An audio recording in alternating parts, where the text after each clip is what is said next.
બે વચની નાદાન ભજન વિના જીવ હોય પછું સમાન. પણ આપણે એ જ દશા થઈ.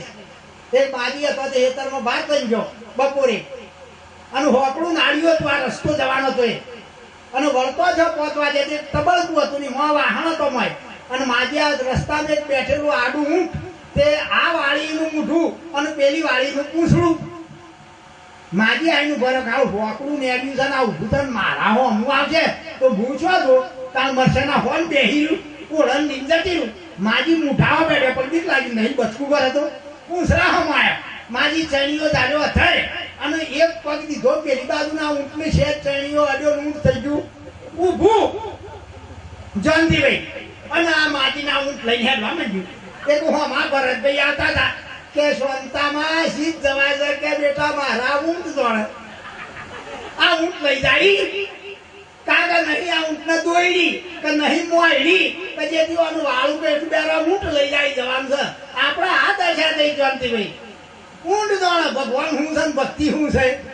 આપણે તો નોટો ભેડી કરવા સમજ્યા નહીં કે લાખ થયા તોય મનનાળી લાખના 2 લાખ કરવાની છે 2 લાખ થયા તોય મનનાળીના 4 કરોડ થયા તોય મને કે 2 કરોડ કરું ઓ મનો મોજ लागी लागी सब कहे लागी नहीं लगार एक लागी राजा गोपीचंद को जिसे छोड़ दिया घर बार लागी लागी सब कहे लागी नहीं लगार एक लागी हनुमान को कूद गए लंका पार इनु नाम लागी कहेवाय आपणो ने लागी चंद में कोण कहते नहीं लागी लाख ना 2 लाख करवा नहीं लागी लागी છે હે પણ એ લાગી નહીં જેમ લાગી તો પરમાત્મા નાળી લાગે એનું નામ લાગી કહેવાય. એટલે સંત પુરુષોએ જે વાતો કરી છે તે બિલકુલ નિખાલસ ભાવે અને આપણને એમને માર્ગદર્શન આપ્યું છે પણ આપણે એને અનુસરતા નથી અને ઘણા કર્યું પણ હું કરું અનુકરણ કર્યું. અનુકરણ કરવાની ના પાડી છે અને અનુસરવાની વાત કરી છે. રોમ કર્યું કરવાની વાત કરી છે. કૃષ્ણએ કર્યું કરવાની ના કીધી છે. નક્કે પટી ગયા ભૂકા બોલાઈ ગયા સમજી લેજો. કૃષ્ણની કૂટનીતિ કૃષ્ણએ એમ કીધું કે હું કહું એમ તમારે કરવાનું. રોમ કીધું કે હું રહ્યો એમ રોમ મી કર્યું એમ તમે કરો તમે રોમ છો. કૃષ્ણ કે હું કહું એમ કરવાનું હું કર્યું એમ કરતા નહીં તો ભૂકા બોલાઈ ગયા લેજો. હે રઘુકુળ રીત સદાચર્યા પ્રાણ જાય પણ વચન ન જાય ખાલી. રોમ રાવણ નું યુદ્ધ થયું. શું થયું? રામ રાવણ નું યુદ્ધ થયું. રાવણ મરણ પથારીએ પડ્યો તો રામચંદ્ર લક્ષ્મણ કીધું હે લક્ષ્મણ રાવણ જેવો રાજા ભૂતકાળમાં થયો નહીં ભવિષ્યમાં થયા ને હાલ મરણ પથારીએ પડ્યો છે તું એના પાસે રાજનીતિ શીખ્યા. અમારો કાળનો સરો પણ ભાઈ જાય કે નહીં પણ બેળ પડે મોટા ભાઈ કે મારા કહેવાથી તા પોતે ધનુષબાણ સજ્જ કરીને ઉપડ્યો.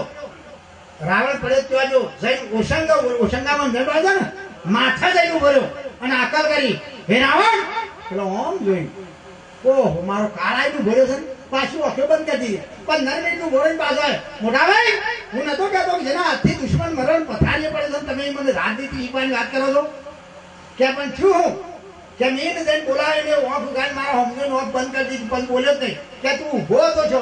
અમે તો લક્ષ્મણને ખબર કે પાછો દા હજી પડી ગયો છે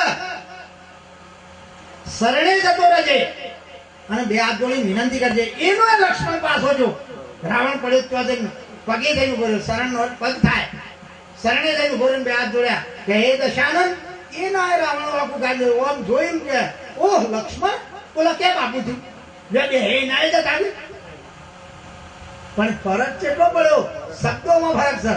પેલો આવેશમાં બોલ્યો હે રાવણ અને આ જઈને હાથ જોડ્યા કે હે દશાનંદ પેલો વાકું ગાન કે ઓ લક્ષ્મણ બોલો કેમ આપું છું કે મારા મોટા ભાઈ ના કહેવાથી આવ્યો કે રાવણ જેવો રાજા ભૂતકાળમાં થયો નહીં ભવિષ્યમાં થયો હાલ પડ્યો છે જા એના પર રાજનીતિ શીખ્યા. રાજકારણમાં આપણે કોઈ જાણતા નથી. આપણા પિતાજી દશરથ રાજા રાજ કરે છે. આપણે જઈને અયોધ્યાની રાજગાદી સંભાળવાની છે માટે રાજનીતિમાં કુશળ પ્રમાણે રાવણ જેવો કોઈ રાજા છે નહીં. એટલે રાવણ બોલ્યો કે હે લક્ષ્મણ તારી વાતો પૂછું બરોબર મગજમાં ફિટ કરી દેજે હોંભળજે. હા કે બોલ તો કે જો મારા એકલાની મતી ફરી એવું નહીં મોટો ચબરબંધી પુરુષ હોય એ મતી ફરક મને એકલા ખરાબ વિચાર આવ્યો નહીં તને ખરાબ વિચાર આવ પણ જાણે તને ખરાબ વિચાર આવે એટલે કોઈ સત્પુરુષને વચ્ચે રાખજે તો એનું નિરાકરણ આવી જશે. અને જ્યારે તને હારા વિચાર આવે એટલે વિલંબ કરતો નહીં, તરત અમલમાં મૂકી દેજે. અને આવેશમાં કોઈ દિવસ આવી નહીં, જા તારો બેડો પાર થઈ જાય. હે લક્ષ્મણ, મને ખરાબ વિચાર આવ્યા એટલે મેં સીતાનું અપહરણ કર્યું. શું થયું? મને ખરાબ વિચાર આવ્યા એટલે મેં સીતાનું અપહરણ કર્યું. મારો નાનો ભાઈ વિભીષણ સત્પુરુષ હતો, પણ એનું કહેવું મેં માન્યું નહીં. એની છાતીમાં લાત મારી રામના શરણે જતો રહ્યો. રાવણ કઈ જગ્યાએ ઊંઘે છે, કઈ જગ્યાએ ખાવા બેસે છે, આરામ કઈ જગ્યાએ કરે છે, બધું એ જાણતો થઈને રાવણને કીધું એટલે કે મારી આ દશા આવી તો મારી આ દશા હોત નહીં. મારા ઘરમાં મનોદરી સતી હતી, પણ મેં એનું માન્યું નહીં એટલે મારી આ દશા આવી છે. આ ત્રણ વાતો હોપડી લક્ષ્મણ સૂચો રામના ને એક છેતરવાનું છેટું અહીંથી બૂમો પાડ્યો. મોટા ભાઈ ગજબ થઈ ગયો, ગજબ થઈ ગયો, ગજબ થઈ ગયો. રામ કે હું ગજબ થઈ ગયો કે રાવણ ત્રણ વાતો કરી કે મને ખરાબ વિચાર આવ્યા એવા નહીં, તને ખરાબ વિચાર આવે, પણ જાણે તને ખરાબ વિચારો એટલે કોઈ સત્પુરુષ વચ્ચે કરજે એટલે મારા નીકળી જાય. અને સારા વિચારો એટલે વિલંબ ના કરતો તરત અમલમાં મૂકી દેજે. મારા ઘેરથી કે સતી મંદોદરીના સારા વિચારો હતા, પણ મેં એનો અમલમાં મૂક્યા નહીં. પછી કે સત્પુરુષ મારો નાનો ભાઈ વિભીષણ સત્પુરુષ હતો, પણ મેં એનું કહેવું માન્યું નહીં. અને કે કોઈ દિવસ આવેશમાં આવીશ ને મેં આવેશમાં આવીને વિભીષણની છાતીમાં લાત મારીનું આ પરિણામ છે. આટલા શબ્દો જો લક્ષ્મણના મુઢામાં પડ્યા એટલે રામની આંખમાં આંસુની ધારા થઈ જયંતિભાઈ. એટલે લક્ષ્મણ મોટા ભાઈ જેના હાથથી દુશ્મન મરણ પથારી પડે છે ને આપણી આંખમાં આંસુ કે આ લક્ષ્મણ યુદ્ધ કરવા છતો, રાવણને મારવા છતો આ જીવતી સીતા આપણા હાથમાં આવી, એ રાવણની ઉદારતાનું કારણ છે. આટલું આપણે લક્ષ્મણ પાછો દોડ્યો. જો રાવણ પડે તો ચરણે જઈને હાથ જોડ્યા કે એ દશાને રાવણ વાતું ગાડ્યું કે બોલો લક્ષ્મણ કે તમે જે ત્રણ વાતો કરી હતી એ ત્રણ વાતો થઈને મેં મારા મોટા ભાઈને આગળ રજૂઆત કરી એટલે મારા મોટા ભાઈની આંખમાંની આંસુની ધારા થઈ. એટલે રાવણે કીધું કે લક્ષ્મણ એટલે જગતનું ભગવાન કહે છે બોલો સદગુરુ દેવની જય. ભગવાન થવું એ કાઠું છે જયંતિભાઈ. રાવણ થઈએ ને તો એ સારું છે, રોમ તો થવાય એવું છે નહીં. રોમ થવાય નહીં, રાવણ થઈએ તો એ સારું છે, પણ કોઈ છોકરાનું નામ રાવણ પાડવા તૈયાર. એટલો બધો જ્ઞાની હતો, વિદ્વાન હતો, મહાન હતો. સીતાનું ઉપાડી લઈ ગયો તો અશોક વાટિકાની અંદર તો દાસ દાસીઓ સેવા મેલી હતી, જોવા જ નતો જો. પણ આ તમારા કવિએ કવિતું ઉભું કર્યું છે, અમને પડે છે. એને ખબર હતી, જ્ઞાની હતો, વિદ્વાન હતો, પંડિત હતો. પણ આ ઇતિહાસકારો કવિએ બધી કવિત કરીને બધી રોણ કર્યું, અમને પડે છે ને.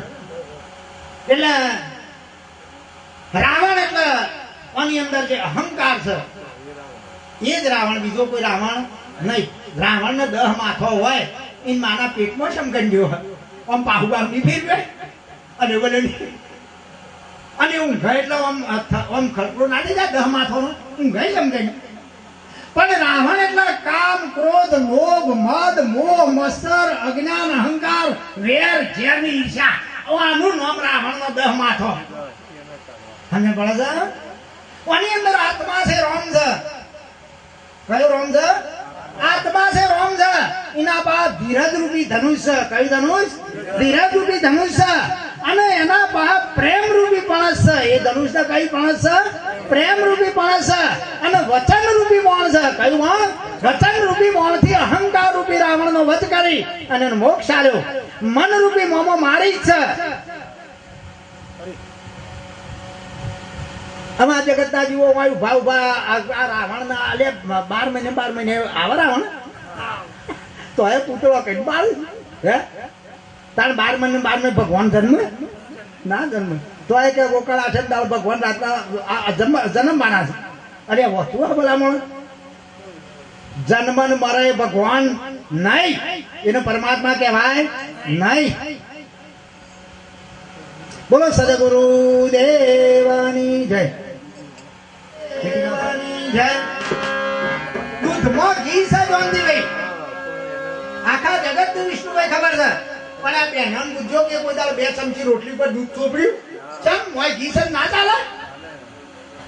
એ દૂધમાં દિવેટ કરી દુનિયાને પલાળીને ચેતાવો તો અજવાળું થાય જોનજીભાઈ. ત્રણ કાળમાં ના થાય ના થાય ને ના થાય.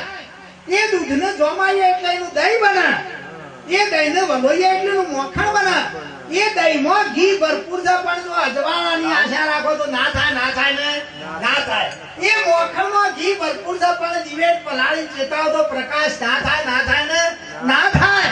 એ મોખણને તાવો એટલે તત્વા રૂપી ઉપર ઘી આવે અને બઘરા રૂપી નેચા કચરો જોમાં અને પછી દિવેટ કાન ચેતાવો તો પ્રકાશ થાય થાય ને થાય. આટલી મહેનત છે. સારા થાય દૂધમાં તો ઘી છે પણ એને પ્રક્રિયા કરવી પડે. હા વાંચવું પડે. હા એ મોની બાદ બાકી કરવી પડે કે આની અંદર હાડ એ હું છું હાડ એ હું છું કે મોંસ છે હું છું આની અંદર ખૂન છે હું છું કે ચોપડું હું છું હું કોણ બસ આની ઓળખ કરવાની છે. હું કોણ છું ક્યાંથી આવ્યો શા માટે આવ્યો અને કોઈનો મોકલેલો આવ્યો છું કે સ્વેચ્છાએ આવ્યો છું અંતે આ ખોખું ખાલી કરીને જઈશ કયો એ ઘર કોળી કાઢ્યો તે બધા અહીં આવ્યા છો સભા વેરા એટલે શું જવાના પોતાના ઘેર ચાર ધામની જાત્રા કરવા જાવ પણ ઠેકોણ જોવા પડે ઘેર. અમેરિકા જાવ લંડન જાવ કે ફોરેન જાવ પણ ઠેકોણ જોવા પડે ઘેર. એટલે તમારું ઘર આપણે કોલ કરીને આવ્યા હતા માતાને ગર્ભમાં હતા એટલે ભગવાનને પ્રાર્થના કરી મોય પીડા સહન ના થઈ કે પ્રભુ હું આ 9 મહિનાની જેલમાં પડ્યો છું અને અમે પીડા સહન થતી આ જેલમાં તું મને મુક્ત કર સોય તો અહીંથી ક્યાં જઈને તારું અતિ મનન ચિંતન સમરણ કીર્તન કરીને તારા પદની પ્રાપ્તિ કર્યો. ભગવાન કે હા બદમાશ ઘડી છેત્રીસ જોમીન આલી છું અમી કોણ જાણતી ભાઈ જોમીન થાય એટલે એમ રાજાના દૂતો આયા તે બાપજીઓ અને છોડી મેલો અને પહેલા નોટિસ આલી ગયું અને હાજર નહીં થાય તો સંબંધ બધાઈ ગયું તો હાજર નહીં થાય તો વોરંટ કાઢીને બોધી લાવી ગયું અને મેલીશું એથી હું આયા બાદશાહ થઈ ગયો છે. હમણાં હાથમાં આવે તો હવારે પેપર નાખવા બોલવું પડે આવે જો આવીને બાદશાહ થઈ ગયા છે. હરે સુખ કહ્યું ના જાય સતસંગનું રે સુખ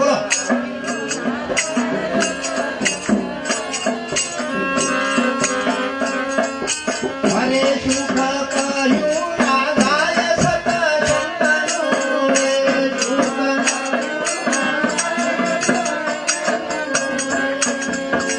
હે આઠે અંગા શીતળ થઈ જાય સરે સુખ કહ્યું ના જાય સતસંગનું રે આઠે અંગા શીતળ થઈ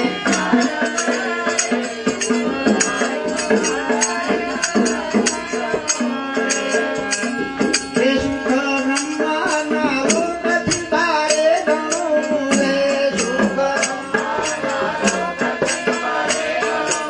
અરે તો વૈકુંઠથી વધતું જાય સરે સુખ કહ્યું ના જાય સતસંગનું રે તો વૈકુંઠથી વધતું જાય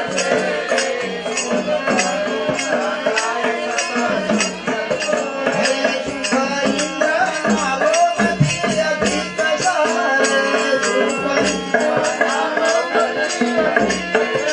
અરે તો વેદા પુરાણે વંચાય સરે સુખ કહ્યું ના જાય સતસંગનું રે એ તો વેદા પુરાણે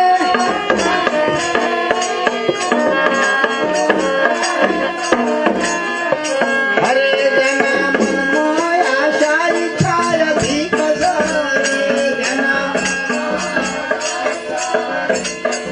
હરે તો સત્સંગથી અળગો થાય સરે સુખ કહ્યું ના જાય સતસંગનું રે એ તો સત્સંગથી